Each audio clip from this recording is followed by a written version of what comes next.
गुहागरमध्ये गेल्यावर जेवायचं कुठे हा जर का प्रश्न असेल तर ही व्हिडिओ नक्की बघा.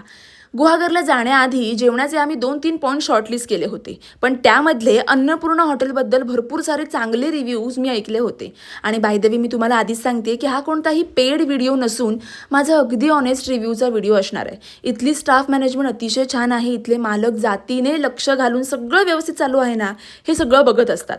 इथले रेट्ससुद्धा रिझनेबल आहेत आणि टेस्ट म्हणाल तर अतिशय ऑथेंटिक आणि घरगुती फील देणार आहे. गुहागरला कधी गेला तर जेवायला इथे एकदा तरी नक्की जा.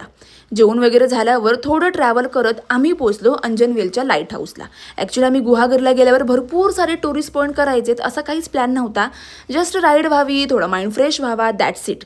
हे सगळे होते एंट्री फीचे चार्जेस. आणि वरती आल्यावर असा काही खतरनाक असा सीन तुम्हाला बघायला मिळेल. इथे जाम भारी वाटतं, गार हवा आणि समोर जो सीन असतो तो नेक्स्ट लेवल. पुढे ट्रॅव्हल करत शृंगारतळी मार्गे आम्ही रत्नागिरीला जायला निघालो. वाटेत ब्रेक घेऊन चहा घेतला आणि मग ही अशी इव्हनिंग राईड एन्जॉय करत नेवळीला डिरेक्टली स्टॉप घेतलाय, तेही आस्वाद वडापावला. वडापाव खाऊन झाला, घरी आले. भेटूयात नेक्स्ट व्लॉगमध्ये. Till then bye bye, take care.